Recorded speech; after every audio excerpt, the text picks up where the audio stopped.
ఎవరైతే తన మస్తిష్కంలో పుస్తకంలో కాదండి, మనము పుస్తక జ్ఞానం చేస్తే కేవలం 30% జ్ఞానం వస్తుందండి.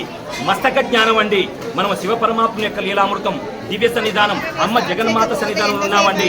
ఇంతటి అవిభక్తమైన అవిభాజ్యమైన అపురూపమైన అఖండమైన దివ్యమైన భవ్యమైన అజేయమైన ఈ శివయ్య సన్నిధానంలో మనము భక్తి విశ్వాసముతో దయచేసి ఎవరు కూడా దీపారాధన చేసేవాళ్ళు అల్లరి చేయొద్దండి.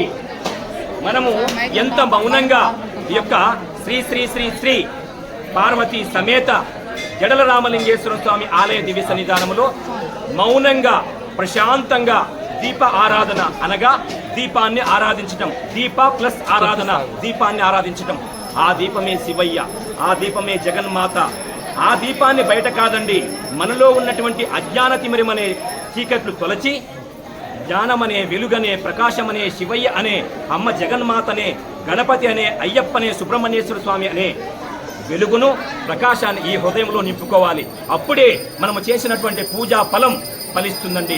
అప్పుడే శివపరమాత్మ యొక్క లీలామృతం మనకు లభిస్తుందండి. ఈ యొక్క శ్రీ శ్రీ శ్రీ పార్వతీ సమేత జడల రామలింగేశ్వర స్వామి ఆలయ దివ్య సన్నిధానంలో గత 6 సంవత్సరములుగా 6 సంవత్సరాలు పరిపూర్ణం చేసుకొని అద్వితీయమైనటువంటి పూజా కైంకర్యాలు అర్చన, అభిషేకము, జపము, తపము, యజ్ఞము, యాగము, క్రతువు, దానము, ధర్మమై, సత్యమై, శివాభిషేకమై మహిమాన్వితంగా కొనసాగుతున్న ఈ ఆలయ దివ్య భవ్య సన్నిధానంలో అందరూ కూడా మహిమాన్వితంగా దయచేసి దీప ఆరాధన ఎవరు చేస్తున్నారో వాళ్ళు క్రమశిక్షణగా ఐకమత్యముగా సామూహికముగా శివ పరమాత్మని స్మరణ చేసుకుంటూ ఓం నమ శివాయ, ఓం నమ శివాయ, ఓం నమ శివాయ, ఓం నమ శివాయ, ఓం నమ శివాయ, శివాయ నమః, ఓం నమ శివాయ అనే అయ్యా నాన్న తండ్రి జగతి పిత అయినటువంటి శివ పరమాత్మను స్మరణ చేసుకుంటూ ఈ యొక్క దీప ఆరాధన చేయాలండి. అమ్మ జగన్మాత ఆరాధన చేసుకుంటూ దీప ఆరాధన చేయాలండి. ఈ దైవీ కార్యక్రమంలో మరికొద్ది సేపట్లో కొద్దిగా ఒత్తిడి తగ్గగానే స్వాముల వారి యొక్క దివ్య సన్నిధానంలో ఈ భాగంలో స్వాముల వారి యొక్క శివ అభిషేక మహోత్సవాలు మరికొద్ది సేపట్లో ప్రారంభమవుతాయండి.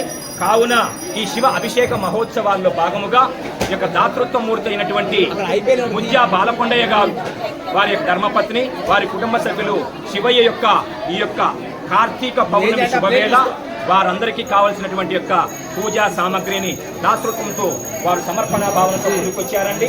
శివ అభిషేక మహోత్సవానికి కావలసిన ఈ యొక్క సామగ్రి పూజా సామగ్రి మొత్తాన్ని ముజ్జా బాలకొండయ్య గారు, వారి సతీమణి, వారి కుటుంబ సభ్యులు దాతృత్వంతో ముందుకొచ్చారు. కావున వారికి వారి కుటుంబ సభ్యులకి దివ్య భవ్య అఖండ తేజోవంతమైన శివపార్వతుల పరిపూర్ణమైన కరుణా కటాక్షముతో పాటు ముక్కోటి దేవతాదేవుల కరుణా కటాక్షముతో పాటు ఇంకా ఎక్కువ దాతృత్వాన్ని చేసేటటువంటి యొక్క భాగ్యాన్ని, అదృష్టాన్ని, అవకాశాన్ని వారికి కల్పించవలసిందిగా మనసారా కోరుకుంటూ వారిని ఆదర్శంగా తీసుకొని మనం అందరం కూడా తల్లి గర్భము నుంచి ధనము తేనెవ్వడు వెళ్ళిపోయేటప్పుడు వెంటరాదు, లక్షాధికారైన లవణమన్నమే గాని మెరుగు బంగారమెవ్వడు మిగబోడు, విత్తమార్జన చేసి విరవీగుట కంటే ఉడబెట్టిన సొమ్ము కుడువబోడు, పొందుగా మరుగైన భూమి లోపల సొమ్ము దాచి దాచి కుదకు దొంగలకవునో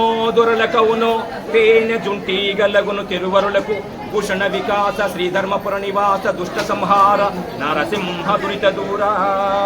చూడండి భక్త మహాశైలారా, ఒక నోరు లేనటువంటి యొక్క తేనెటీగలు కొన్ని మాసాల పాటు